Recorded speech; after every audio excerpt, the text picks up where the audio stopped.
Ya chicos, entonces, de lo que vamos a hablar hoy día es lo que yo recién les mencionaba. Vamos a hablar de la inmunología, pero en dos contextos bien claves. Uno es el daño hepático y dos, el contexto que es lo nuevo de lo que se le habla, lo que yo decía yo que está hot, que está caliente, que es cómo se resuelve la respuesta inflamatoria. Este es un tema muy reciente, si bien lo van a encontrar en los libros, probablemente los libros lo van a encontrar en capítulos muy cortos, con muy poca información, porque la verdad es que recién se está desarrollando el tema y ha ido creciendo como una especie de embudo positivo, o sea, cada vez más información en los últimos 2 o 3 años, ¿ya? Entonces, conversemos de eso. Primero, antes de hablar de las moléculas proresolutivas, quiero tocar un tópico que es el hígado, ¿ya? Pero para eso yo elegí esta obra de arte que ustedes ven ahí al frente, una obra pictórica que define bastante bien lo que yo quiero hablar con ustedes, ¿ya? ¿A qué me refiero? La obra que ustedes ven al frente es de Theodor Rombutz, se encuentra en el Museo del Prado, él es del Flandes y de la época aproximada de 1620, ¿ya? ¿Por qué les menciono el Museo del Prado? Porque me encantaría que ustedes pudieran visitar, hay visitas guiadas online gratis para conocer el Museo del Prado y se van a sorprender con lo maravilloso que hay adentro, ¿ya? Ahora, ¿por qué elegí esta obra? Esta obra que ustedes hacen ahí al frente lleva como título El mito de Prometeo o abiertamente Prometeos, ¿ya? En latín, por si acaso. ¿De qué habla? Habla de lo siguiente. Prometeo, el que ustedes ven ahí al frente, es un titán, ¿ya? De la misma línea que el titán Cronos, padre de Zeus, ¿ya? Y a Prometeo se le encarga, los reyes, o sea, los reyes, perdón, los dioses mayores, le encargan a Prometeo que él cree a la humanidad, ¿ya? Entonces, para eso Prometeo toma barro, toma tierra, toma minerales y hace hombrecitos y como tiene que darles una forma, y la única forma que conoce Prometeo es la forma de los dioses, nos da una forma a imagen y semejanza de los dioses, ¿ya? Por lo tanto, según el mito, nosotros seríamos a imagen y semejanza de los grandes dioses del Olimpo y los titanes, ¿ya? Posterior a eso, Prometeo se enamora de su obra, describe como algo, un artefacto perfecto, y por lo tanto decide que nosotros tenemos que tener no solo el cuerpo de un dios, sino que además tenemos que poder tener nuestra independencia y nuestra sabiduría. Y para eso entonces decide otorgarnos el fuego de la vida. El fuego de la vida lo otorga tomando una fracción del carro de Helios, ¿ya? En donde se condensaba toda la sabiduría y la energía del poder de Zeus, ¿ya? Es un carro de sol en el fondo. Y toma este fuego y lo comparte con los seres humanos.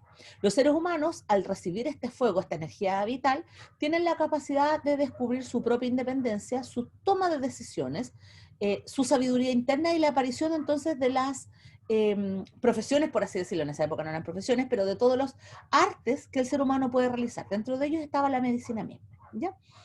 El punto está que al robar este fuego eterno que le pertenece en el fondo a Zeus, porque aunque se lo roba a Helios, este le pertenece a Zeus, que es el gran dios, Zeus se enoja muchísimo con Zeus, o sea, con Prometeo, y hace que se genere una especie de pelea que se hace un poco interminable. De hecho, Prometeus le hace bastantes bromas a Zeus en esta etapa, y finalmente Zeus, muy enojado, le pide a Hefesto que genere una especie de cadenas que permitan tener amarrado en uno de los montes de acá de Grecia, de allá de Grecia, perdón, de manera que todas las tardes Prometeo sufra un suplicio que es único para él, ¿ya?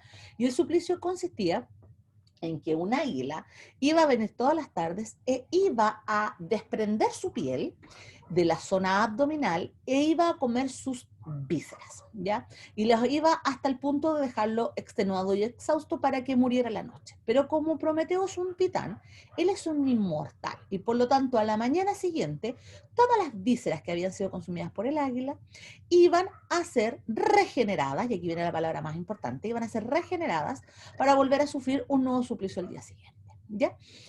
La historia termina bastante bien después porque finalmente Hera, la diosa consorte o esposa de Zeus, termina logrando liberar a Zeus, o sea, a Prometeo por ciertas triquiñuelas por ahí. Pero lo que me interesa a mí, los griegos, sin saber definir de manera adecuada los órganos que consistían o que se encontraban dentro de la zona visceral del ser humano, ya sabían con cierto nivel de conocimiento, por así decirlo, que había algún órgano ahí adentro que tenía la capacidad de regenerar y que ese órgano en el fondo era una especie de imagen y semejanza de los dioses, o sea que teníamos el hálito de poder generar que nuestro cuerpo no muriera a pesar del daño que se le produjera, ¿ya? Años después, a esta víscera en particular es lo que nosotros denominamos como hígado, ¿ya? Entonces tiene una historia bastante apasionante el hígado, porque a pesar de que no se la define como hígado como tal, es el primer órgano del cual los seres humanos ya hablan de él, ¿ya? Entonces, en ese contexto, nosotros tenemos que el hígado, del que voy a hablar de aquí en adelante en un buen rato, es un órgano que sufre de muchas injurias y muchos daños, ¿ya? Y que por lo tanto nosotros tenemos que tratar de mejorar de alguna manera. Y pongo este mejorar entre comillas para que ustedes me entiendan.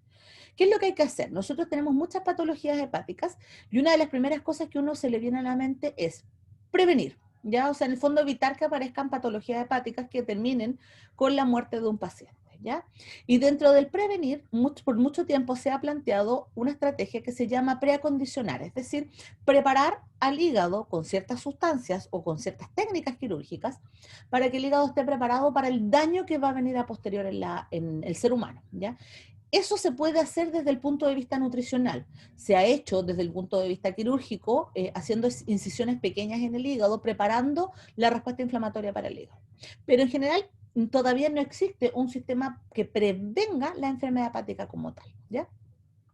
Después tenemos a los pacientes que están enfermos, o sea que en el fondo generaron una patología y que una vez que se genera la patología, sabiendo que el hígado tiene la capacidad de regenerar, nosotros entonces podríamos revertir ese daño mediante el estímulo de alguna manera que permita estimular la actividad regenerativa del hígado y así aumentar el tiempo de sobrevida de los pacientes y que sea un tiempo de sobrevida óptimo, en el fondo que no estén en modo terminal.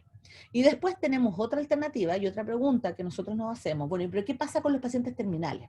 ¿Qué pasa con esos pacientes donde yo ya no puedo revertir la patología, donde la única solución es un trasplante hepático, pero que dada la poca cantidad de donantes, en realidad es una condena a la muerte? Entonces, en ese sentido, también nosotros nos planteamos si existe la posibilidad de paliar la última etapa mortal de estas patologías para hacer un buen vivir del paciente y que el traspaso hacia la muerte sea algo digno, ya que en la actualidad no es tan digno que ustedes no lo crean, ¿ya?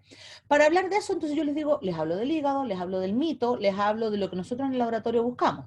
Pero la pregunta es, bueno, pero ¿y qué importancia tiene buscar el hígado? Aparte de que es un órgano más, ¿cierto? Bueno, la importancia es la siguiente. Si uno se va a la data de la muerte global, o sea, en el fondo la cantidad de muertes que existen en el mundo por enfermedades no transmisibles, ¿ya? O sea, acá sacamos al VIH, sacamos al COVID y otras patologías infecciosas, nos vamos a encontrar que a nivel mundial la 11ª causa de muerte es por enfermedad hepática crónica, o sea, la 11ª causa de muertes mundiales es solo por la enfermedad crónica hepática. Y el número de muertes asciende aproximadamente a 1 millón de personas. Aproximadamente, ¿por qué les menciono esto? Porque también la 12ª o 13ª causa de muerte es la hepatitis B y la hepatitis A, que no está incluida en estas crónicas. Y eso cobra alrededor de 1 millón de vidas más. O sea, estamos hablando de 2 millones de muertes anuales. Además de todo lo anterior que les acabo de mencionar, la segunda causa de muerte a nivel mundial por enfermedades no transmisibles en el 2019 fue el cáncer.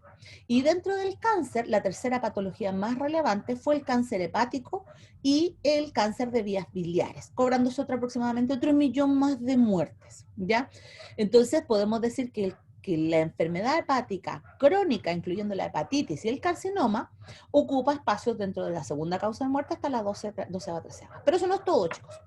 Además, comentarles algo, que dentro de las enfermedades hepáticas agudas, es decir, de las que en el fondo no alcanzamos a determinar diagnósticamente de manera adecuada, tenemos aproximadamente entre 4 millones y 6 millones de muertes anuales. Aquí me refiero a la enfermedad hepática fulminante, la respuesta autoinmunitaria fulminante también o grave, me refiero a las hepatitis graves, me refiero aquí, estoy contando las colestasis, las colangitis, la muerte súbita en el recién nacido asociada a disfunción hepática, la hiperbilirrubinemia grave, etcétera, ¿ya? Entonces, si uno suma la cantidad de muertes, estamos hablando de 7 u 8 millones de muertes asociadas a enfermedad hepática, y eso, sumado, es más que la cantidad de ataques al corazón que hay en el mundo, ¿ya? Entonces, si uno lo mira así, el hígado no es para nada un órgano que no sea de relevancia para su estudio, ni mucho menos que no sea un problema sanitario a nivel mundial, ¿ya? Si nosotros nos vamos ahora a Sudamérica, a Latinoamérica y el Caribe, que está acá, hay aproximadamente 98.000 muertes asociadas solo a la enfermedad hepática grave. Pero si vamos ahora a la morbilidad y nos buscamos y nos enfocamos en las Américas, nos encontramos con 4.800.000, o sea, cerca de 5 millones de personas afectadas y diagnosticadas con enfermedad hepática crónica, las cuales, si no se tratan, van a morir, ¿ya? En Chile, después del último análisis de morbilidad y mortalidad en Chile, que fue el 2020, por enfermedades no transmisibles, la enfermedad hepática es la sexta causa de muerte en Chile y la primera por disabilidad, o sea, por inhabilidad laboral en adultos mayores de 40 años, particularmente en varones, ¿ya? Así que estamos hablando de una patología que es relevante, que es un gasto social, es un gasto en salud, es una enfermedad que además se lleva a pacientes relativamente jóvenes, estamos hablando de 45 años, 50, 60 mayoritariamente, por lo tanto además desestructura hogares, desestructura sociedades, y además es una enfermedad inhabilitante en el sentido de que el paciente queda condenado a hospitalizaciones continuas, a una pérdida de la masa corporal, de la alimentación correcta, a una disfunción general de su organismo. ¿Ya? Y por lo tanto conviene buscar estrategias que permitan, al menos en el contexto crónico, que es lo que yo más veo en el laboratorio, buscar alternativas que permitan promover esta regeneración o esta disminución del daño que existe. ¿Ya? Insisto, chicos, cualquier pregunta o consulta o dato que me quieran entregar, háganmelo saber. ¿Ya? La idea es no estar hablando tanto rato yo contigo. ¿Ya? Entonces, pensando en eso, les comento lo siguiente. Ustedes tienen ahí al frente una estructura clásica del tejido hepático, ¿ya? Donde a este lado, el que estoy indicando acá, corresponde a un tejido hepático normal, ¿ya? No voy a hablar de anatomía hepática ni nada por el estilo porque la idea no es aburrirlos tanto. Pero lo que nosotros observamos es que tenemos hepatocitos que son en forma más bien cuadrada o rectangular y que ellos conversan con un espacio que está dentro del tejido hepático que se llama espacio de Dis, ¿ya? En donde en el espacio de Dis nos encontramos con las células esteladas, que son células importantes en la secreción de diferentes componentes que mantienen el espacio en modo homeostático, ¿ya? Pero además las células esteladas que ustedes ven acá son las encargadas de almacenar esteroles, ácidos grasos, particularmente también vitaminas como la vitamina A. ¿Ya? Hasta aquí estoy hablando de normalidad, que no hay injuria. El hepatocito, por su parte, es la célula parenquimatosa más relevante del hígado, ¿ya? Es la encargada de la detoxificación de todos los componentes exógenos que uno ingresa al organismo. Los componentes exógenos son conocidos de manera normal como xenobióticos, ese es el nombre oficial, ¿ya? Y también tenemos carcinógenos, pero en realidad uno no consume carcinógenos de manera voluntaria, pero sí xenobióticos. Y cuando hablo de xenobióticos hablo del colorante, el jugo que ustedes consumieron, la cafeína, las cremas Q10, las cremas con ácido hialurónico, la pintura para el pelo, la pasta de diente que se absorbe, etcétera. Todo lo que tiene contacto con nuestro organismo y de alguna manera se absorbe por alguna de nuestras vías, piel, boca, mucosa, anal, vaginal, óptico, ótico, etcétera, va a terminar en el hígado y va a terminar particularmente en el hepatocito, y el hepatocito lo que va a hacer entonces es detoxificar. Y la finalidad de detoxificar es eliminar estos compuestos que son potencialmente tóxicos. Pero no es el único trabajo del hepatocito. El hepatocito es un conjunto de células que tiene múltiples funciones, ¿ya? Y dentro de ellas está la producción de albúmina, la producción de factores de coagulación, la producción de ácidos grasos, de esteroles, de hormonas esteroidales, de algunas vitaminas, muchas proteínas, muchísimas proteínas, la conjugación de la bilirrubina y la detoxificación de vitaminas, esteroles, hormonas, etcétera, más todo lo que nosotros consumimos desde afuera, ¿ya? Por lo tanto, siempre está expuesta a agentes que son dañinos. De todos los órganos de nuestro cuerpo, después de la piel, es el segundo que más se expone a compuestos dañinos. Por su afinidad y su cercanía con el lado sistémico, además, todo lo que no logra procesar de manera adecuada termina cayendo en el sistema circulatorio y produciendo daño a otros órganos, ¿ya? Por lo tanto, es súper importante que el tejido hepático se mantenga en un estado homeostático integral, ¿ya? Bueno, además de este hepatocito, además de estas células estelares que yo les acabo de mencionar, nosotros nos vamos a encontrar con células endoteliales que son conocidas como las SEC, ¿ya? Y estas células endoteliales son las que van a separar a este tejido que les mencionaba yo recién del líquido plasmático que viene desde el torrente sanguíneo. El líquido plasmático sanguíneo, por así decirlo, que viene desde el torrente sanguíneo, viaja por estos tejidos que están acá, por estos tubitos que se llaman sinusoides, ¿ya? Que es el nombre formal del espacio, y se llama espacio sinusoidal. Y el espacio sinusoidal está separado del tejido hepático por estas células SEC, ¿ya? Por mucho tiempo se creyó que estas células SEC lo único que hacían era barrera y tenían cierta cantidad de receptores que permitían llamar la respuesta inflamatoria cuando era necesaria, ¿ya? En el tiempo reciente se ha visto que además las células SEC permiten el reclutamiento y la infiltración de manera consensuada con el tejido hepático, con los hepatocitos y las células inmunológicas que aquí se encuentran. Por lo tanto, no es pasiva, sino que es activa, ¿ya? Otra cosa súper importante es que dentro del tejido hepático, dentro de los sinusoides, nosotros nos vamos a encontrar con unas células de Kupffer, que son las que ustedes ven ahí, ¿ya? Que estos son macrófagos residentes hepáticos, ¿ya? ¿Qué significa esto? Que estos macrófagos, desde el momento de la evolución de nuestro yolk sac, que es nuestro saco vitelino, ya aparecen este tipo de macrófagos, están comprometidos a este tipo de componentes y van a migrar en la etapa embrionaria primaria, van a migrar al futuro hígado y van a generar una especie de matriz que va a generar posteriormente todas las células inmunitarias, particularmente las células de Kupffer que están en el hígado. Además se sabe que cuando aparece la evolución medular en el ser vivo, en el embrión, también va a haber otro conjunto de células embrionarias propias de la línea mieloide que van a irradiar o ahondar en este tejido hepático que ya tenía estas células que venían del saco vitelino, ¿ya? O sea, en el fondo la célula de Kupffer es una mezcla entre células del primordio, del inicio de la gestación, de la embriogénesis, y células que vienen de la vía mieloide. Esas son las células de Kupffer. Estas células de Kupffer tienen una forma bien particular, que es la que ustedes ven ahí. No tienen un núcleo redondeado, tampoco tienen espículas como clásicamente uno ve los macrófagos como que están así, ¿cierto? Como que tienen mucha salida. Los células de Kupffer no tienen esas espículas que van saliendo, esas proyecciones. Salvo que estén activadas. Cuando están activadas ahí sí proyectan, ¿ya? Entonces cuando uno busca una fotito de una célula de Kupffer es bien característica su forma si uno la compara con otros tipos de macrófagos. Una cosa súper importante de mencionar las células de Kupffer, que corresponden entre el 60 y el 70% de toda la población de macrófagos de nuestro organismo, están aquí, están incluidas las células de Kupffer. Eso para que ustedes entiendan la relevancia que tiene el hígado. No vamos a poner toda la respuesta inmunitaria en el hígado si no fuera tan relevante. ¿Por qué es tan relevante la célula de Kupffer? Porque ella está continuamente sensando el sinusoide y también el espacio de Dis y la respuesta de los hepatocitos frente a cualquier injuria. Acuérdense que aquí yo le había mencionado que recibía cientos de miles de datos de injuria en el hígado diariamente con todo lo que ustedes consumen, absorben, etcétera, ¿ya? Entonces, él está sensando todo lo que viene desde el intestino, todo lo que viene desde el sistémico y está limpiando de partículas que puedan ser sospechosas, ¿ya? De hecho, a veces pasa que por el sistema porta-hepático se arrancan LPS, por ejemplo, se arrancan lipopolisacáridos de la Escherichia coli, y esos son extremadamente dañinos y tóxicos, pero a nosotros no nos hacen nada. ¿Por qué no nos hacen nada? Porque cuando se arrancan, las células de Kupffer rápidamente hacen limpieza. Por eso es que es una población tan relevante dentro del tejido hepático, ¿ya?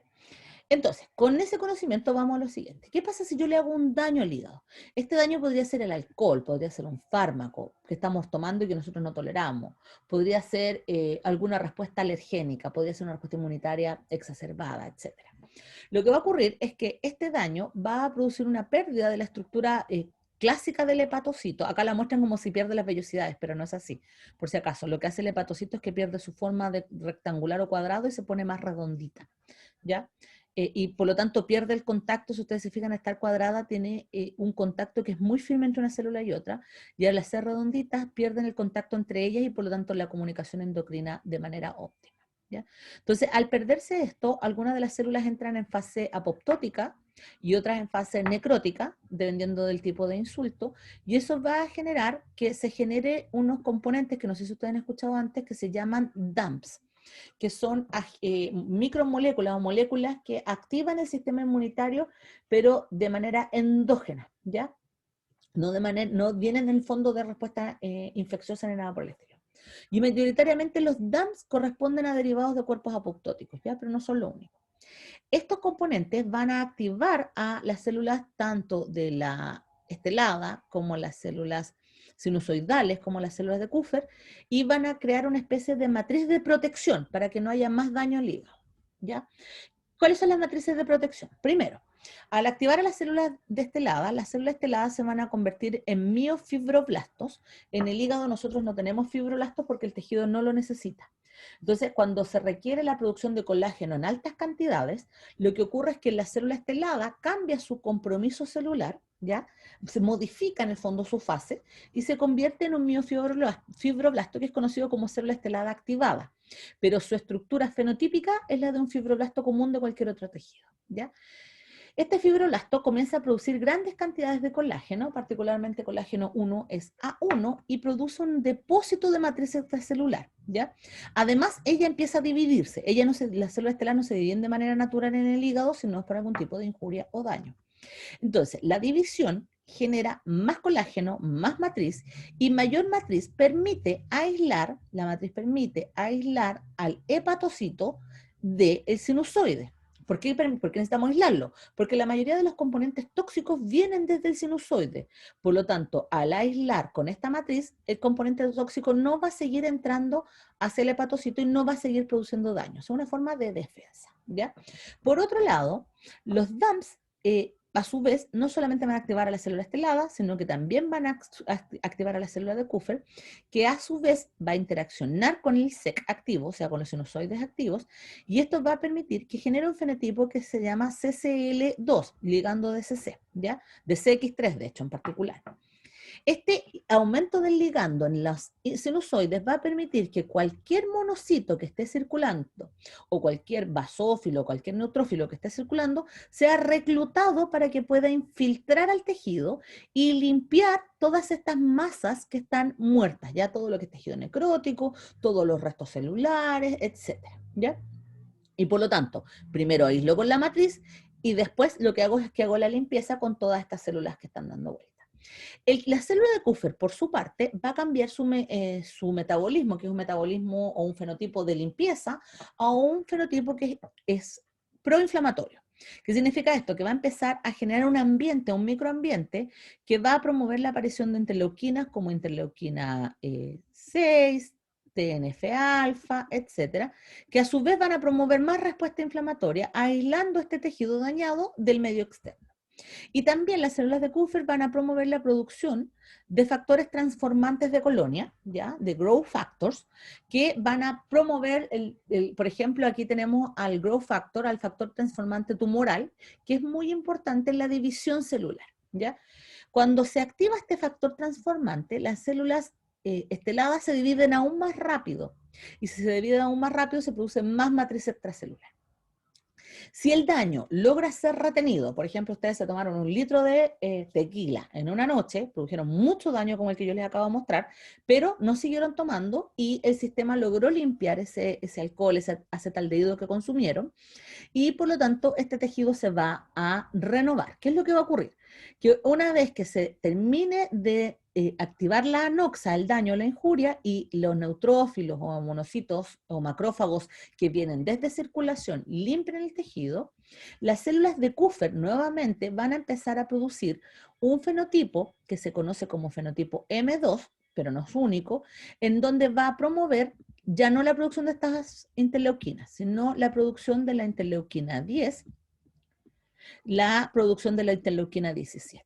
Estas interleuquinas lo que hacen es que disminuyen la producción del factor transformante, pero a su vez estimulan las metaloproteinasas. Las metaloproteinasas lo que hacen es que estimulan la ruptura de todos estos componentes nuevos que se habían formado en la matriz, y la matriz se limpia gracias a la producción de estos diferentes tipos de proteasas, ¿ya? Y las proteasas rompen todo. Tenemos a las TIMS y a las MPP, tenemos diferentes, es un equilibrio, ¿ya? De metaloproteasas, y lo que van a hacer es que va a limpiar el tejido de la matriz extracelular.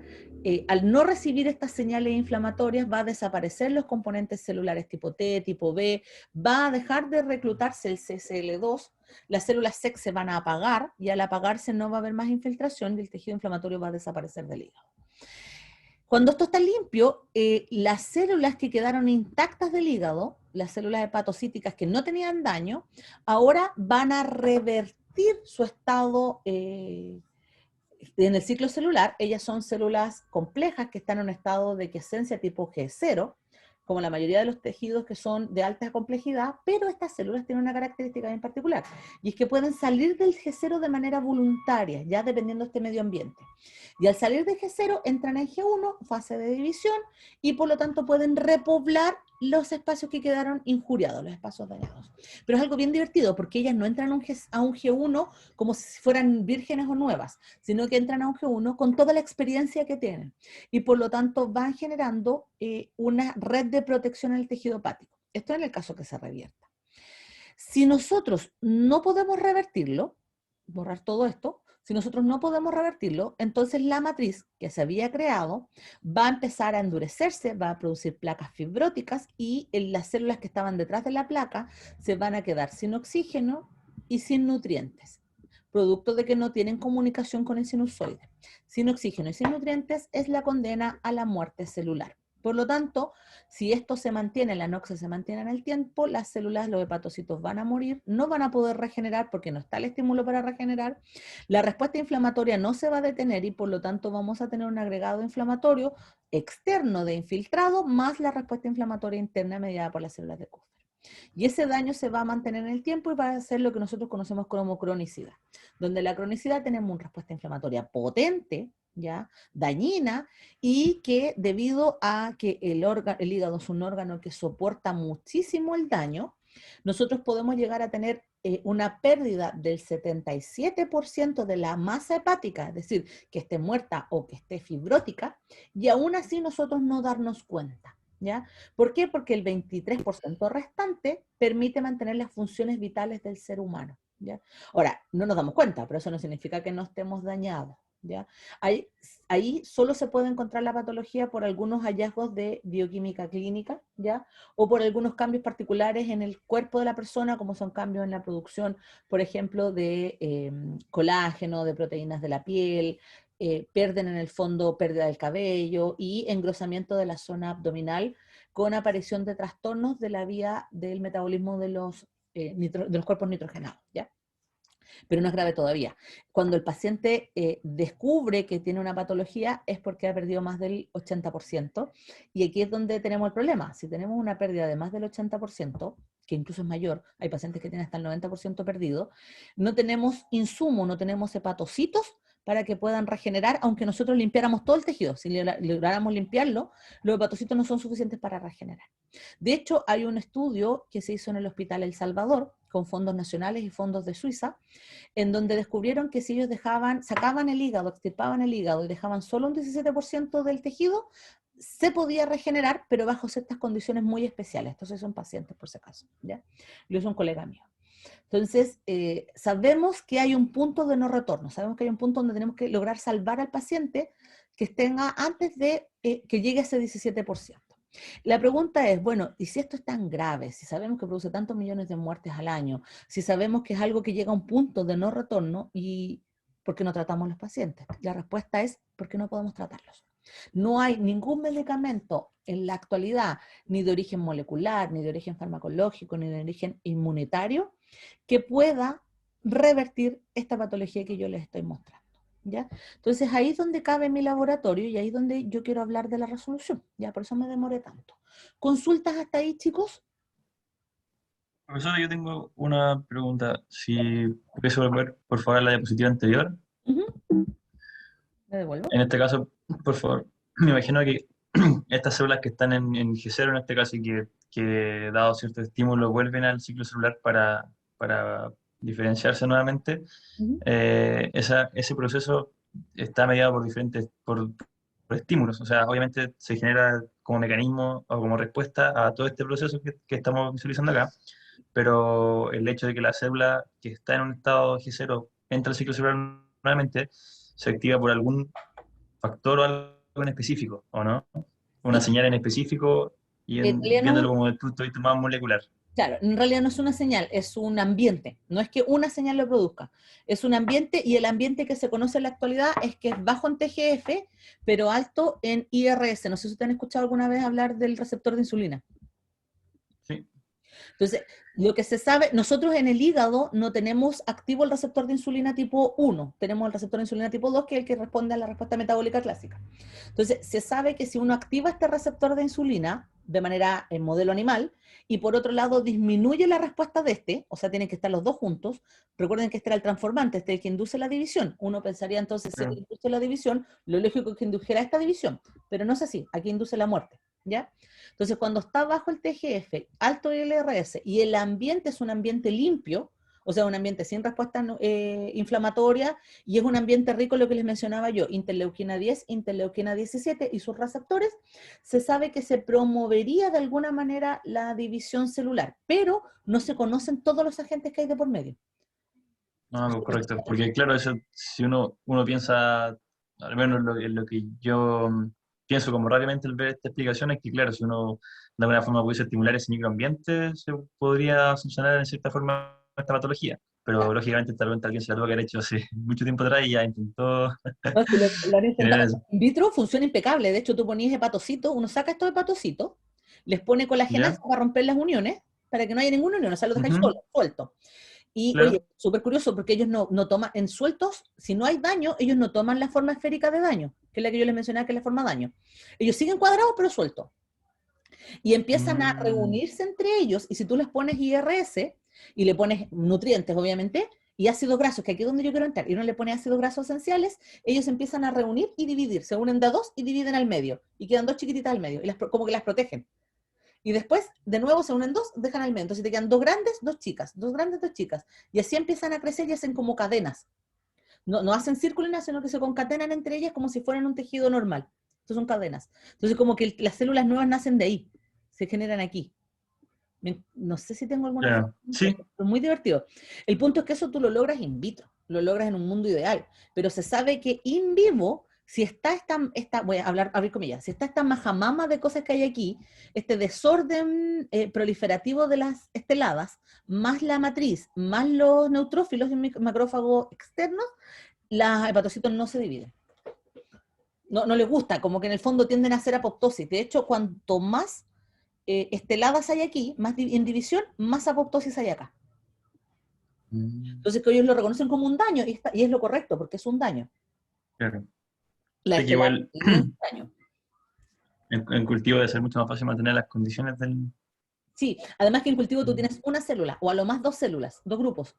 Y en realidad, por eso es que yo les explicaba esto de que no es una célula, o sea, son los hepatocitos, son las esteladas, son las SEC que mandan o transmiten la señal, y son las CUFER que mantienen el ambiente. Entonces, tú necesitas tener esos cuatro, y no existen cultivos de cuatro por si acaso, tú necesitas tener esos cuatro conversando entre ellos para generar una señal que sea dañina o una señal que sea positiva. ¿Ya? Por eso es que mucha gente cuando nos dice, oye, pero es que ¿para qué tienen? Y eso es una discusión eterna con nosotros con Fondesit.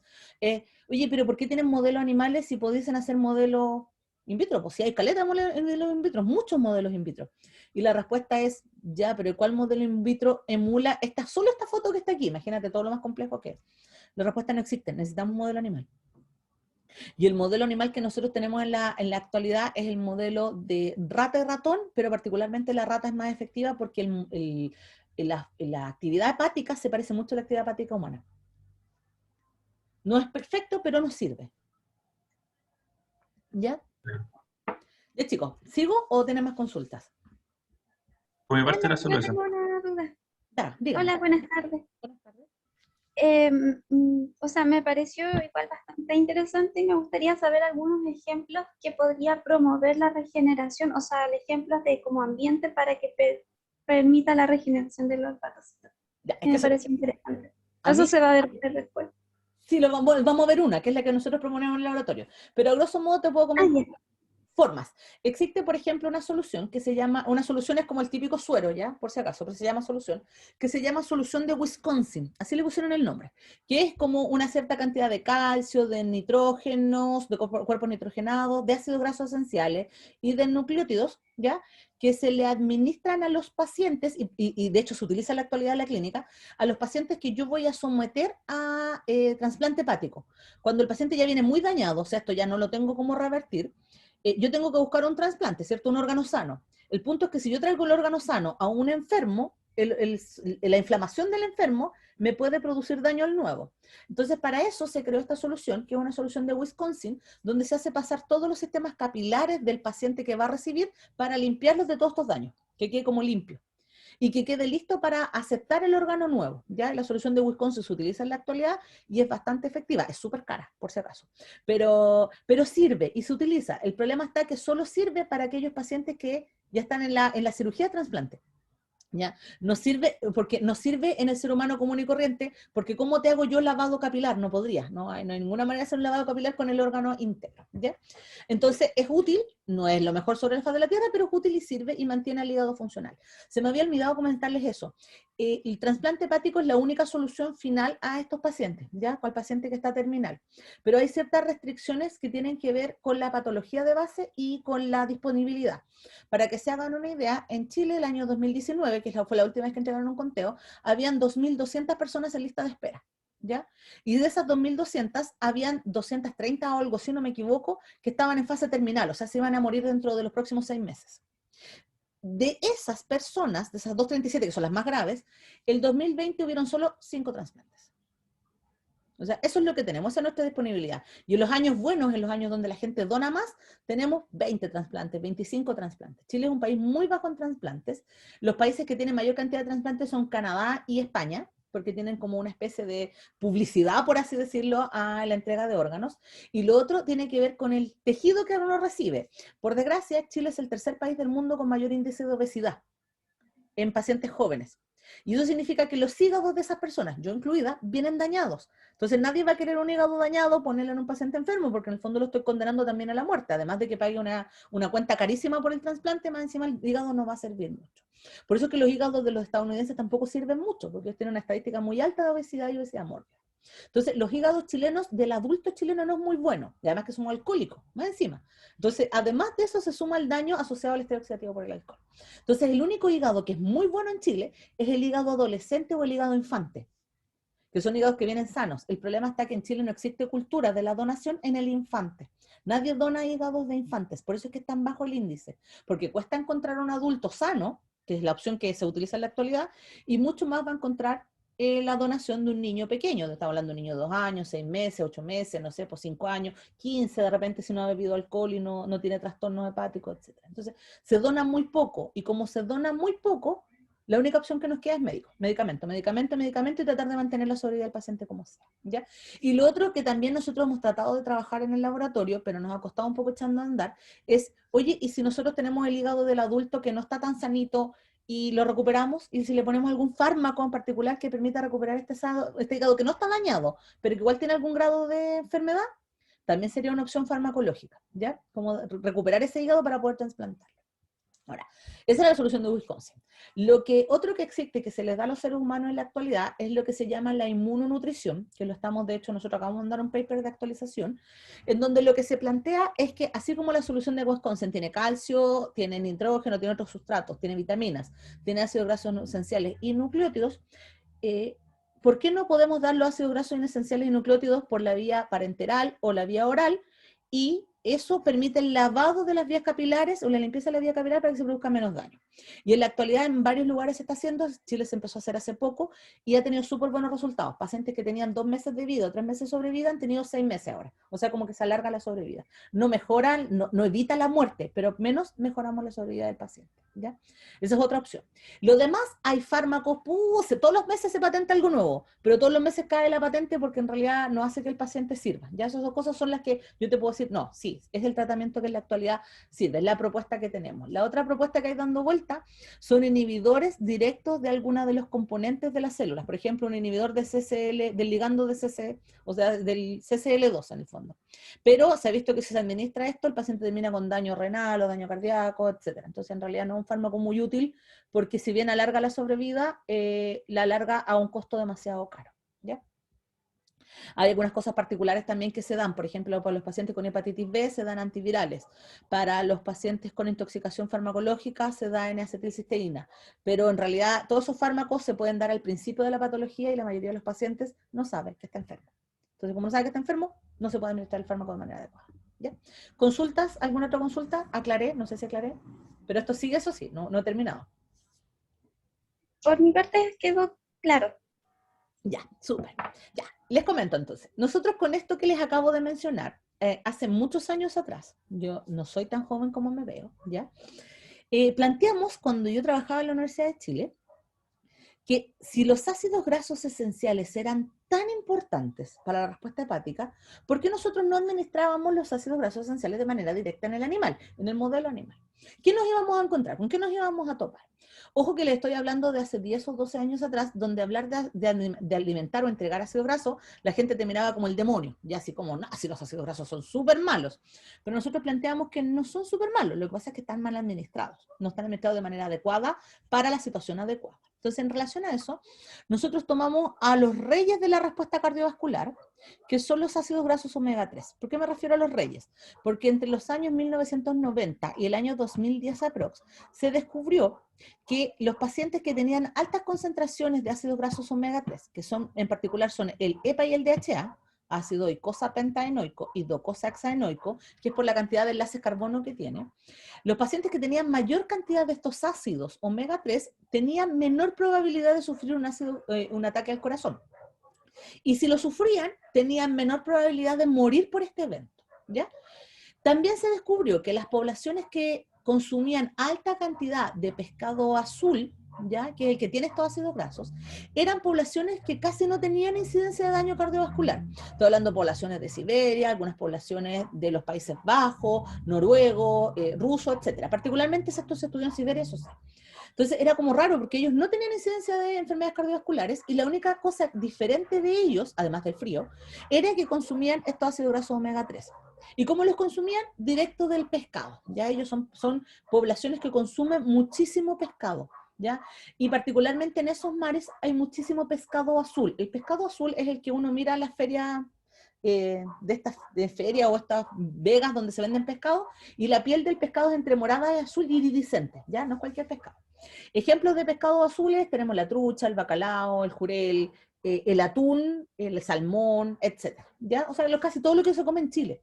Y de hecho Chile es muy rico en pescados azules por si acaso. El problema es que nosotros tenemos una mala nutrición o educación asociada a los ácidos grasos omega 3. ¿Ya? Entonces, ¿qué es lo que nosotros planteamos? Planteamos que si nosotros dábamos ácido graso omega 3, íbamos de alguna manera a mejorar la respuesta inflamatoria, que era eso lo que me preocupaba en ese tiempo, de una respuesta temprana al daño, ya que nosotros lo que hicimos fue que cortamos el hígado, cortamos la respuesta circulatoria, produjimos un daño por disminución de la respuesta circulatoria, hicimos una isquemia, la isquemia disminuyó la cantidad de ATP disponible, eso produjo un descalabro dentro del hígado, y después reperfundimos, o sea, volvimos a dar el oxígeno, pero como era tanto el oxígeno que se reperfundió a una baja respuesta ATP, eso genera una explosión de estrés oxidativo y de inflamación, ¿ya?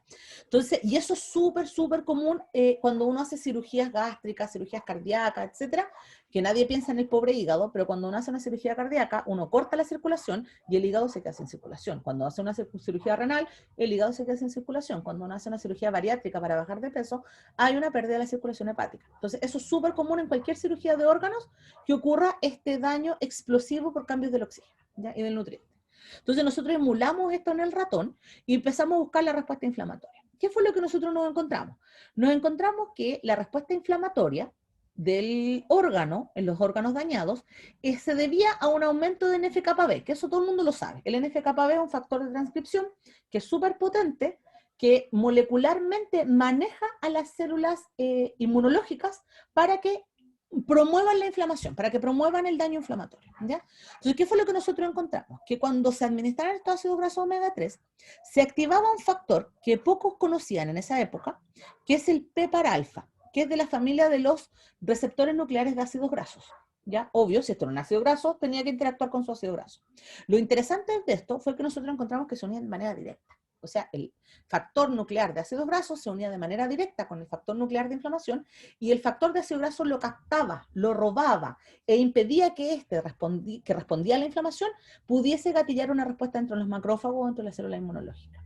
Que lo que generaba al raptarlo, que hubiera una respuesta antiinflamatoria. O sea que si yo daba ácidos grasos esenciales, yo podía generar una respuesta antiinflamatoria con una lógica detrás. La lógica era que yo raptaba los factores nucleares de inflamación.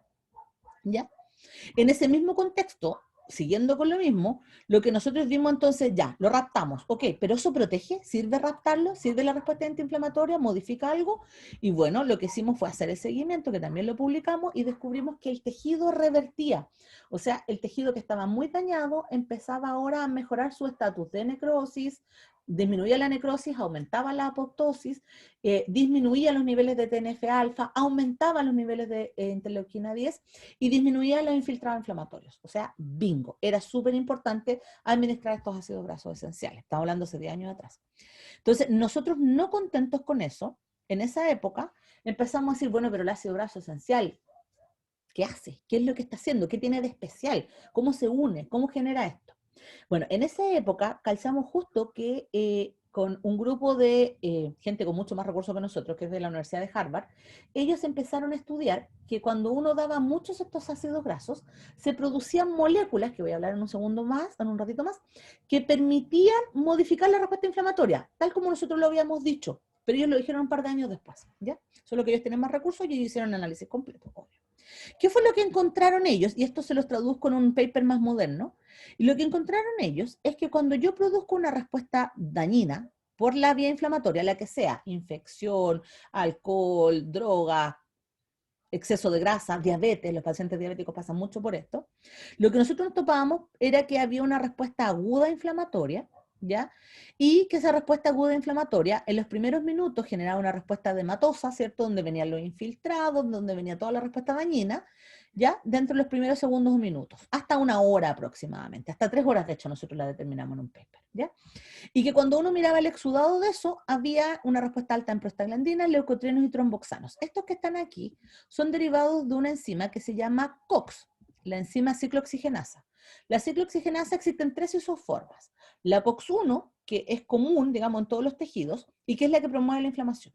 La COX-2, que se sabe que se induce en momentos de daño, y después te voy a hablar que ahora se saben otras cosas de ella, y que por lo tanto promovería esta exacerbación, y una COX-3 que está a nivel del sistema, o sea, está en todo el tejido, pero mayoritariamente a nivel del sistema nervioso central, ¿ya?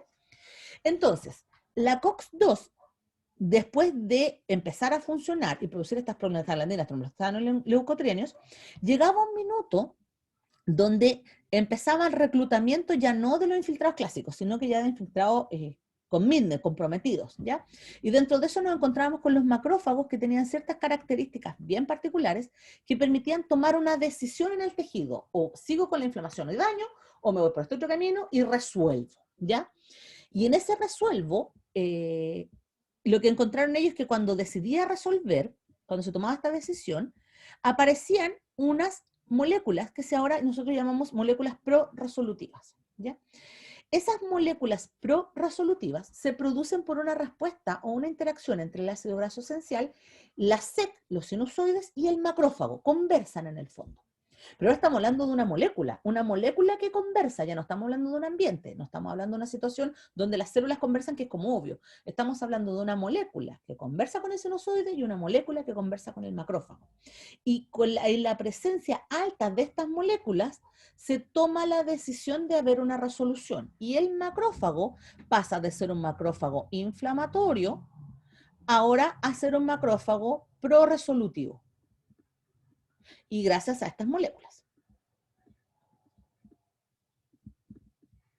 Es harta la diferencia porque son dos efectos totalmente contrarios. O promuevo el daño o limpio el daño. ¿ya? A esto que está acá se le denomina en la actualidad majaderamente como M1, macrófagos tipo 1, porque es lo que se conocía siempre, y esto que ha estado acá se llama macrófagos tipo 2. Es mucho más complejo por si acaso, pero es para que me entiendan, ¿ya? Entonces, con esa vista en la mano, volvemos a lo que pasó a lo que nos mencionaba este grupo de Harvard, que nos decía, oye, ¿sabéis que tus ácidos grasos omega 3 que tú descubriste que eran tan bacanes? En realidad no era el ácido graso el que producía la respuesta antiinflamatoria, sino que lo que eran sus derivados enzimáticos, y aquí es donde la COX cobra fuerza. Entonces teníamos el ácido eicosapentaenoico y el ácido docosahexaenoico, ¿ya? Que venían de los pescados, también en Chile están en los huevos, están en la linaza y en la chía, pero les aviso al tiro que en la linaza y en la chía hay tan poca cantidad que uno tendría que comerse como 3 kilos diarios de linaza y chía para que recién surgiera el esfuerzo para que hubiera suficiente síntesis enzimática y tuvieran actividad biológica, ¿ya? ¿Por qué menciono esto? Porque muchas dietas actuales, dentro de ella la vegana, ha dejado de lado el consumo de pescados, ¿ya? Y dejar el consumo de pescados, nosotros hemos estudiado bastante, y eso promueve el daño neurológico grave. ¿Por qué? Porque el ácido docosahexaenoico, particularmente este ácido que está aquí, el DHA, es un ácido que compone la vaina de mielina del cerebro, ¿ya? O sea, nuestras vainas están mayoritariamente compuestas por DHA, pero también nuestro sistema retiniano.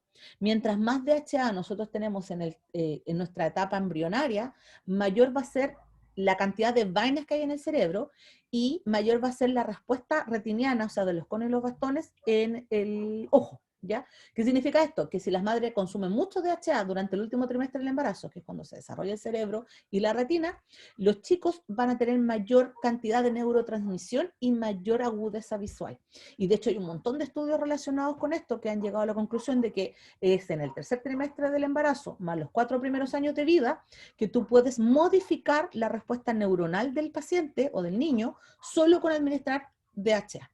Y por eso es que en Chile las fórmulas lácteas del gobierno vienen todas enriquecidas en DHA, para dar una mayor oportunidad en el fondo sanitario a un desarrollo neurológico correcto, ¿ya? Por otro lado, también se sabe que los chicos que hacen esquizofrenia temprana, estamos hablando del niño y el adolescente, son niños que tienen una menor cantidad de DHA en su medio.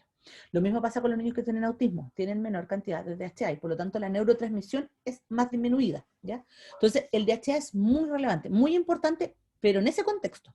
También sabemos que los ácidos grasos omega 3 eran muy importantes para disminuir el ataque cardíaco, el stroke, el daño cardiovascular y la muerte por eso. Pero yo estoy planteando en el hígado, no en esos tejidos, les cuento nomás. Bueno, este grupo de Harvard lo que hizo fue empezar a buscar qué moléculas habían en la fase resolutiva que no conociéramos antes. Estos tipos tienen mucho dinero, por si acaso, vuelvo a insistir. Entonces, ¿qué es lo que hicieron? Tomaron un grupo de pacientes con peritonitis, ¿ya? Que es el daño en el fondo a la zona abdominal, por respuesta mayoritariamente infecciosa, no siempre es así, y separaron dos grupos. Tenemos un grupo de pacientes que le cuesta mucho recuperarse, hay que darle mucha medicación para que se recupere, pero hay otro grupo de pacientes que se recupera muy rápido, muy pronto, resuelven mejor. Entonces, lo que hicieron este grupo de Harvard, tomó los que resuelven mejor y aisló todas las moléculas que andaban dando vueltas que fueran derivados de ácidos grasos, sin saber qué eran. Encontraron montones, pero encontraron algunas que se repetían de manera común en todos los pacientes que sanaban pronto. Y en los pacientes que no sanaban, estas moléculas no estaban, o había muy poca concentración. Entonces, ellos le pusieron amorosamente estas moléculas resolutivas, ¿ya? Súper inteligentes. Y de hecho, las acuñaron con el nombre de resolvina, porque resolvía. Resolvina 1, 2, 3, ¿ya? Si la resolvina, que es la RB, provenía ahora del ácido eicosapentaenoico, ¿cómo lo hicieron ellos? Ellos se fueron al revés, encontraron la resolvina y buscaron la enzima que la generaba. Descubrieron que la enzima que la generaba era una lipoxigenasa, que hasta ese año nadie sabía para qué demonios servían las lipoxigenasas, por si acaso. Gracias a eso se descubrió que para esto servían. Entonces, lo que hicieron fue irse hacia atrás, empezaron a buscar las moléculas que venían hacia atrás y retrocedieron en la ruta metabólica hasta llegar a la COX-2. Y descubrieron que cuando la COX-2 se inducía en presencia del EPA o el DHA, se producían estas resolvinas.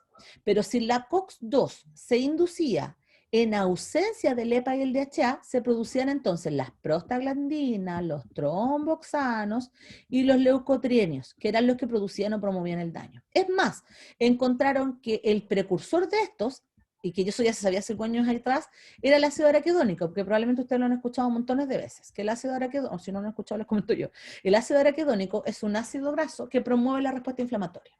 Entonces, lo primero que se dijo entonces fue, el ácido graso omega 3, el EPA y el DHA están compitiendo por el sitio activo de esta COX-2 con el ácido araquidónico. Y como ambos son ácidos grasos esenciales, ambos son de cadena larga, uno de los dos tiene que ganar. Y eso ganar solo va a depender de la respuesta dietaria del paciente. ¿Cuánto EPA, cuánto DHA consumió el paciente? Si consumió poco, el sitio activo va a estar disponible para el ácido araquidónico que está en las membranas comunes y corrientes, ¿ya? Y si el paciente consumió mucho EPA y DHA, sus membranas van a estar enriquecidas en EPA y DHA y por lo tanto va a competir con el ácido araquidónico, impidiendo que éste promueva la producción de las prostaglandinas, tromboxanos y leucotrienos. Y si lo impide, toda la ruta metabólica va a ir hacia estas RB, ¿ya? Y ahí ellos volvieron a reacuñar y dijeron, entonces tenemos resolvinas de la serie E por el EPA y tenemos resolvinas de la serie D por el DHA, ¿ya? Hasta aquí todo impecable. Y nació una nueva era, que lleva menos de 10 años, en donde empezaron como locos a descubrir qué es lo que hacían estas resolvinas y qué tan buenas eran. Ustedes no me van a creer, pero se ha descubierto una cantidad impresionante de efectos positivos de estas resolvinas. De hecho, hay un estudio hace súper poco sobre el dolor neurológico, que los pacientes que les duele más en la actividad odontológica, las cirugías, se correlaciona con que tienen menos resolvinas. O sea, yo puedo cambiar tu respuesta frente al medio, al dolor, a la fisiología, a la hemostasis, solo por una dieta enriquecida con estos ácidos grasos esenciales, ¿ya? El punto es que no siempre la dieta es lo suficiente, entonces nosotros en el laboratorio planteamos algo un poquito más allá, somos un poquito más pillos. Bueno, después de eso, mientras todos publicaban como locos, nosotros seguimos pensando que había algo más, porque estas resolvinas, si ustedes se fijan, utilizan enzimas que son propias del hígado, propias del riñón, del corazón, etcétera, que son las ciclooxigenasas y las lipoxigenasas. Pero nosotros nos planteamos que el problema venía del hígado, y el hígado lo que más tenía era macrófagos. Justo en esa época en que nosotros estábamos empezando a plantear, el mismo grupo de Estados Unidos descubrió que si uno se saltaba la ciclooxigenasa, se producía un epóxido, que es el que ustedes ven aquí, que es el 14-HP-DHA, que es un derivado del DHA, pero que usaba solo la lipoxigenasa, no usaba la COX. Acuérdense que la COX se producía por inflamación, ¿ya? Entonces la pregunta que quedó dando vuelta es, ¿y para qué sirve esto? ¿Por qué se produce tanto 14-HP-DHA en las zonas resueltas, en las zonas sanas? Porque esto no es una resolvina. Entonces, otro grupo, un grupo en China, dijo o descubrió que había una conversación entre el macrófago, ya entramos nosotros porque nos encantó este tema, entre el macrófago y este epóxido que estaba aquí. Y el macrófago, que tenía la posibilidad de decidir si iba a inflamación o antiinflamación, si se topaba con este 14-HP-DHA, convertía el epóxido en una molécula que se llama maresina 1. Y maresina viene, la MA es de macrófago, la RE es de resolución, y la IN es de actividad, ¿ya? Entonces, maresina 1 era una molécula que se producía solo cuando había macrófagos que estaban en este medio rico en ácidos grasos y que por lo tanto modificaba la respuesta de una potencial respuesta dañina o inflamatoria a una respuesta de resolución. Y vuelvo a lo que dije al principio. Entonces, la resolución del daño es un complejo activo, o sea, requiere energía de la célula, requiere producir enzimas, lipoxigenasa y ciclooxigenasa, pero además requiere que los macrófagos estén en el lugar adecuado, con el ambiente adecuado para que se resuelva. No es que se resuelva porque se acabó la inflamación, no. La inflamación está, no se resuelven por eso, se resuelven porque la maquinaria permite que se resuelva. Si nosotros no ponemos el macrófago indicado en el lugar indicado, si nosotros no ponemos el 14-epóxido, si nosotros no ponemos las lipoxigenasas, el tejido no resuelve y se cronifica. ¿Ya? Entonces, esto se pone entretenido. Todavía no llego, no nos devuelvo a nuestro laboratorio. Entonces, ¿qué es lo que nosotros tenemos? Tenemos una maresina derivada de un macrófago. ¿De dónde viene? Del DHA, la dieta. ¿Ya? Y que utiliza la 12-lipoxigenasa, ¿ya? Para epoxidar. ¿Qué es lo otro que se descubrió? es que la marecina, si yo ahora la tomaba, la sacaba de los que la producían, de los macrófagos humanos, estamos pensando ahora in vitro, no es que los seres humanos estemos produciendo como locos marecina, pero si yo in vitro tomo los macrófagos y les pongo este ambiente especial, van a producir marecina, y yo tomaba la marecina, la aislaba, y ahora la empezaba a poner en otros organismos. Se descubrió, por ejemplo, que si yo la ponía en planaria, la planaria es un gusanito, que es un modelo clásico de regeneración, ¿ya? ¿Por qué? Porque la planaria, si yo le corto la colita a la planaria, ¿ya? La planaria a las pocas horas empieza a regenerar la colita de nuevo, ¿ya? Eso es el modelo. Entonces, cuando uno quiere probar moléculas para regeneración, uno trabaja con planaria. Entonces, este grupo de Estados Unidos cortó la colita de la planaria y a una planaria le dio, en el medio donde ella se nutría, en su ambiente, le puso marecina 1 a muy bajas concentraciones, estaba hablando de concentraciones picomolares, y al control no le puso nada, y hizo correr el timer y descubrió que la planaria que no tenía marecina se demoraba entre 4 y 6 horas en regenerar la colita, pero la planaria con marecina, la que tenía el ambiente enriquecido, la regeneraba en 1 hora, hora y media, no más que eso, y la regeneraba perfecta, sin error. Entonces, lo primero que dijeron este grupo fue, ok, la marecina resuelve. Mm. La marecina además regenera planaria, no sé qué más regenera, ¿ya? Pero además descubrieron que servía como antiagregante porque disminuía la actividad de tromboxanos, porque peleaba con el ácido arquidónico, y era vasculoprotectivo. Bien, vamos hasta ahí bien. Resulta que en esa misma época, nosotros descubrimos, no voy a moverme todavía hasta ahí, descubrimos que si nosotros administrábamos marecina a una rata enferma que tenía mucho daño circulatorio, ya, estos mismos ratas que yo les producía corte de la circulación, si yo a esta rata le ponía marecina en una dosis un poquito mayor, ellos le ponían en orden de picogramos, nosotros le pusimos nanogramos. ¿Por qué la diferencia? Porque ellos trabajaban con un gusano en un único ambiente, y nosotros en un animal hay que inyectárselo, entonces necesitamos una mayor concentración. Pero aún así son nanogramos, o sea, la mayoría de los fármacos que nosotros consumimos son de orden de gramos, ¿cierto? Miligramos y gramos. Acá estoy hablando de nanogramos, una cantidad muy pequeña.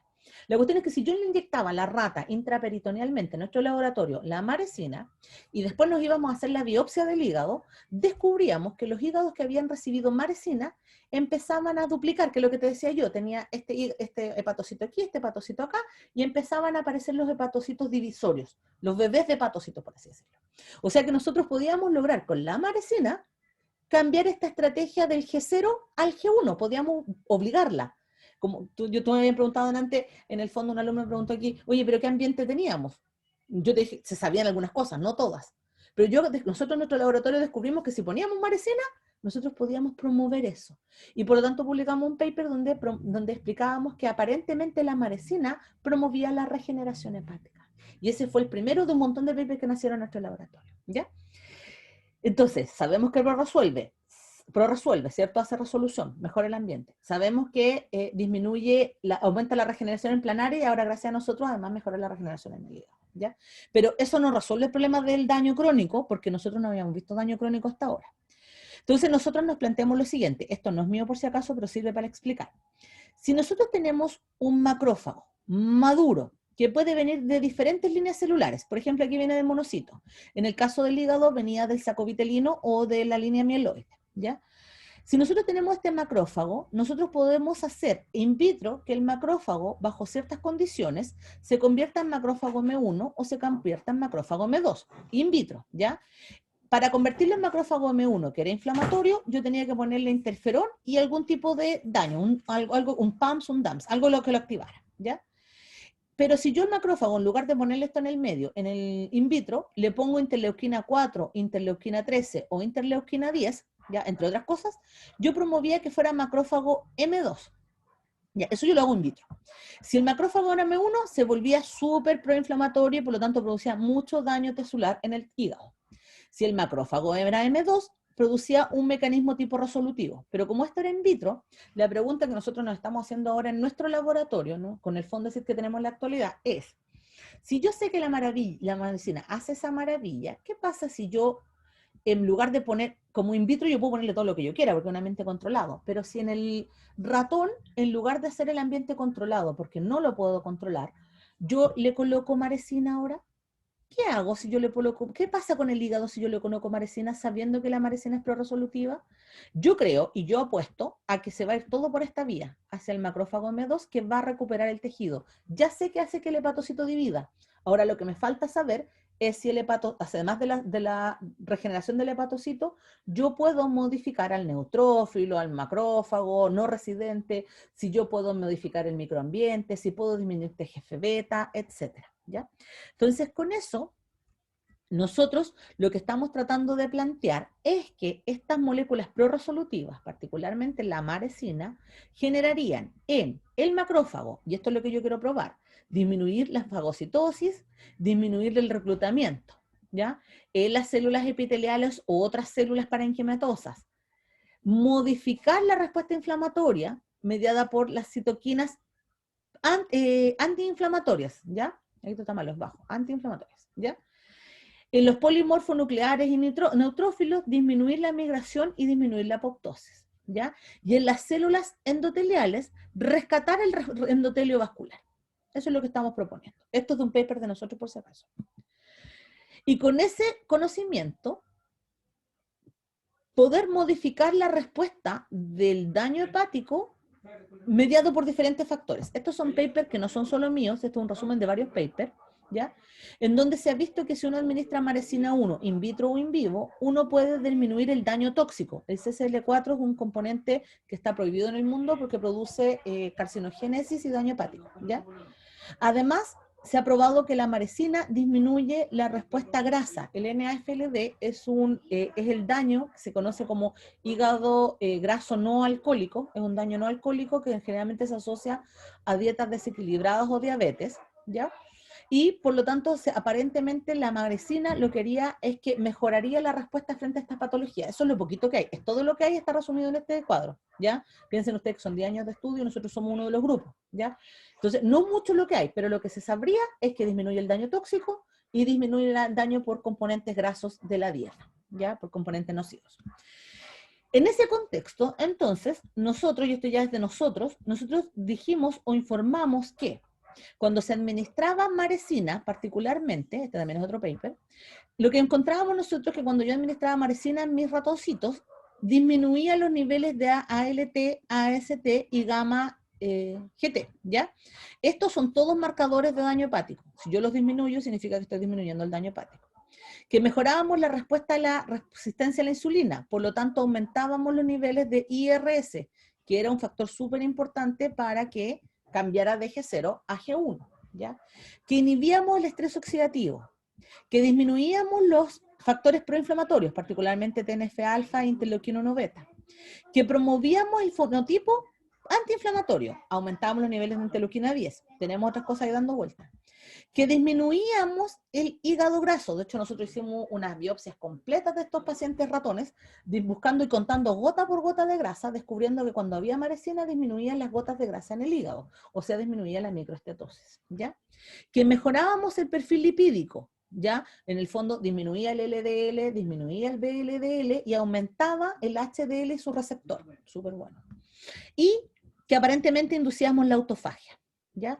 Eso que les acabo de mencionar yo significaba que disminuía la esteatosis del paciente, que reducíamos la fibrosis del paciente ratón y que promovíamos la regeneración hepática, suprimiendo aparentemente la aparición de tumorogénesis en aquellos pacientes terminales donde se producía cáncer por tanto daño, ¿ya? Esto mismo en paralelo fue estudiado en pacientes en donde no se les agregó marecina porque no se puede, porque no es una droga legal, pero lo que hicieron otro grupo, que es un grupo de España, lo que hicieron ellos fue tomar lo que nosotros habíamos dicho, junto con lo que habían dicho la gente de Harvard, y fueron a buscar muestras de sangre de pacientes que resolvían bien la enfermedad hepática, las diferentes enfermedades. Y ellos descubrieron que cuando los pacientes tenían grandes cantidades de este componente, tenían una respuesta muy parecida a la que teníamos nosotros. O sea que era sano. Es bueno tener altos niveles de marecina. El cómo y el por qué está difícil porque, insisto, en seres humanos no es fácil de analizar, ¿ya? Entonces, a raíz de eso, nosotros tenemos muchos papers, pero dentro de ellos los más interesantes son, y que esto por si alguno de ustedes se tienta a estudiar también de esto, que la marecina 1 promovía o estimulaba la proliferación del hepatocito, que los derivados de omega 3, cualquiera de ellos, no solo la marecina, sino cualquiera de las resolvinas, promovía o disminuía el dolor asociado al daño hepático crónico. Y nos estamos metiendo con dolor, no es mi área, pero tengo una colega que le encanta, ¿ya? Y también descubrimos que las resolvinas no eran tan buenas. O sea, si en el fondo lo importante era la maresina, porque cuando nosotros administramos resolvina, nos encontramos que restringía la proliferación, disminuía la proliferación, y eso hacía que, si bien se mejorara la rata quedaba en un estado de daño permanente. Y eso no era lo que nosotros buscábamos, ¿ya? A razón de eso, tengo algunos aquí resultados que son del lab mío, no todos, pero por ejemplo aquí tenemos un resultado donde se encontró que la administración de estos compuestos aumentaba los niveles del macrófago commitment, del macrófago maduro, el macrófago F0, ¿ya? G0, perdón. Y F4, F80 es un marcador de macrófago, de células de Kupffer en el hígado, por si acaso. Entonces, otro grupo encontró que cuando se daban estos componentes de resolución, aumentaba el porcentaje de células Kupffer que eran funcionales, sin saber si era M1 o M2, ¿ya?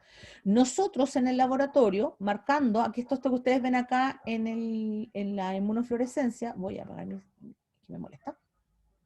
Nosotros acá lo que buscábamos era, ok, aumenta, según este autor, aumentaba F480, aumentaba las Kupffer. La pregunta es, si al aumentar las Kupffer, aumentaba o no la división celular. Para eso nosotros administramos, detectamos los niveles de un componente del ciclo celular, que es Ki67, que es un indicador de que la célula está en división. Entonces lo que nosotros hicimos fue, tomamos las ratas que estaban dañadas, que son estas que están acá, le dimos admaresina 1, y aquí no se ve nada, pero en el paper se ve, se lo juro. Y lo que hicimos fue contar las células que eran positivas para división celular.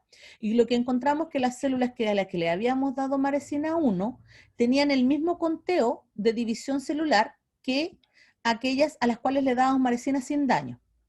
Pero las células dañadas no tenían división celular. Entonces, en el fondo, podíamos decir que la admaresina 1 promovía no solo la regeneración en cantidad de células, sino que promovía la regeneración ahora en modificar los componentes del ciclo celular, particularmente el Ki67 que lo activaba, ¿ya? Y si uno ve aquí en tabla, porque como les digo, se ve súper mal, lo que nosotros encontrábamos que el solo hecho de administrar admaresina sin daño, el plomo es sin daño y el verde es con daño, en cualquiera de los dos casos, nosotros encontrábamos que la admaresina promovía los niveles de Ki67, o sea, modificaba el ciclo celular, ¿ya? Y si uno miraba ahora las células en división, también podíamos encontrar que aumentaba la cantidad de células en división. Aquí tienen un ejemplo que me preguntaban de antes, ¿cómo se ven? Esas dos chiquititas que están ahí, no sé si las puedo marcar. Esas son células en división, ¿ya? Se ven como muy pegaditas entre ellas.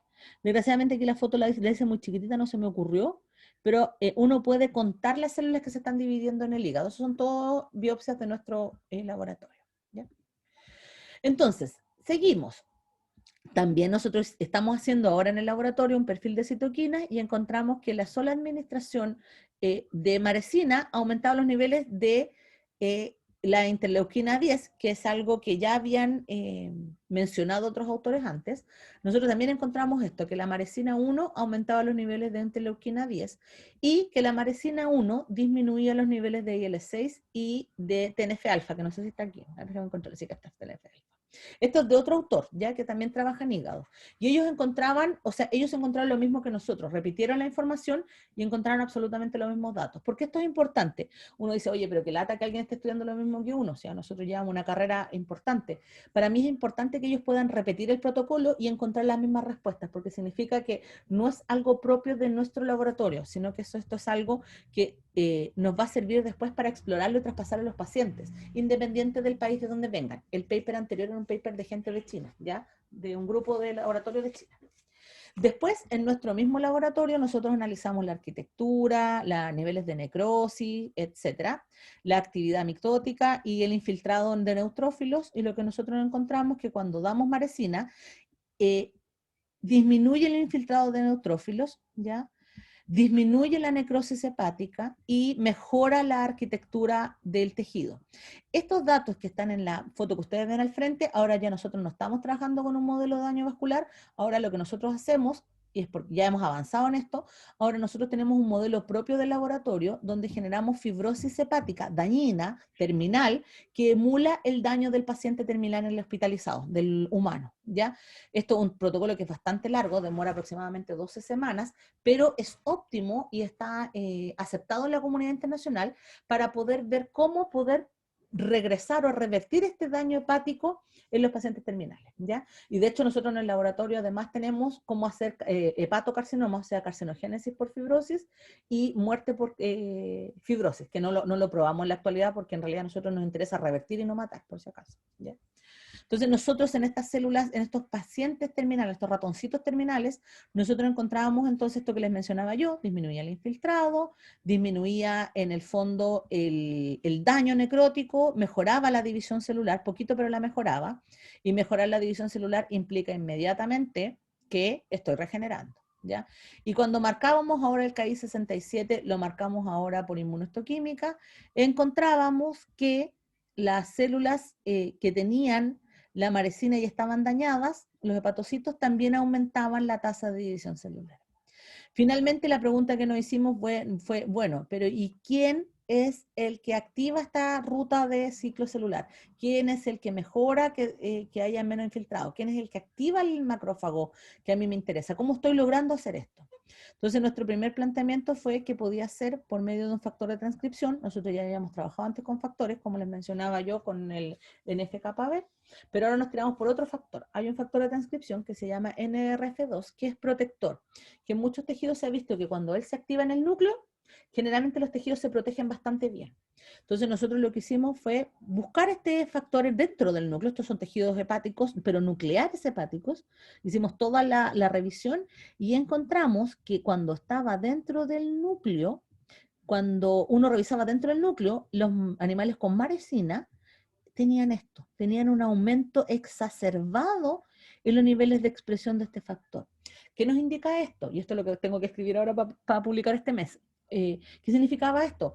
Que la respuesta de la maresina aparentemente se modificaba o se activaba dentro de los macrófagos, dentro de los hepatocitos, porque yo activaba este factor de transcripción en particular. Entonces, ahora estamos haciendo la lista completa de las cosas de este factor. De hecho, ya descubrimos, les comento yo si a ustedes les interesa saber, que ya descubrimos que disminuía la actividad de este factor, disminuía los niveles de el factor TGF-beta, que era tan dañino. Encontramos un aumento del receptor de insulina en el tejido hepático y una serie de datos más súper interesantes, ¿ya? Entonces, en el fondo, ¿cuál es la idea de lo que quiero plantear? Es que nosotros tenemos una respuesta tipo M1 que es dañina en el paciente, macrófago tipo M1, que es un daño crónico, que el paciente termina en una situación terminal y que nosotros le emulamos en el laboratorio, ¿ya? Y que si a nosotros a este paciente, a este ratón M1 emulado, le damos un microambiente rico en ácidos grasos esenciales, particularmente la maresina, lo que nosotros generamos, o estamos probando que generamos en el laboratorio, es que podemos modificarlo a un fenotipo M2. Y que además eso conlleva una activación de factores protectores nucleares, protector del DNA en el fondo, y que además de eso, eso conlleva una respuesta regenerativa del tejido hepático. Nosotros ya sabíamos desde antes que en parte esto ocurría por el secuestro del NF-κB que era tan dañino, pero ahora nosotros también sabemos por el laboratorio que en parte esta respuesta se debe a una activación del factor NRF2, ¿ya? Ya, hablé mucho. Entonces, para resumir cuentas, comentarles que nosotros trabajamos en un pequeño espacio y adentro, en un micro laboratorio. Nosotros somos el laboratorio de ácidos grasos esenciales y hepatoprotección, obvio, es lo que les vengo contando todo el rato. Somos un grupo súper chico de personas, somos en este momento 2 estudiantes de pregrado, una estudiante de posgrado, que es Francisca, que está ahí, que es de doctorado, María José, que es mi asistente de investigación, un químico que nos viene a ayudar de vez en cuando de la Universidad del Desarrollo, que es Felipe, ¿ya? Y bueno, toda la semana hacemos cháchara y charlas para hablar y conocer qué es lo nuevo que hay en este contexto, y la verdad es que yo estoy muy, muy, muy contenta de lo que hemos logrado hasta ahora. Espero que algún día podamos ir un poco más allá. En los próximos, de hecho yo tengo planeado para el 2023, falta un poco, ir a muestrear sangre de pacientes terminales en el hospital para ver si efectivamente ellos tienen déficit o no de maresina 1 y cómo podemos cambiar nutricionalmente su respuesta hepática para prolongar su vida.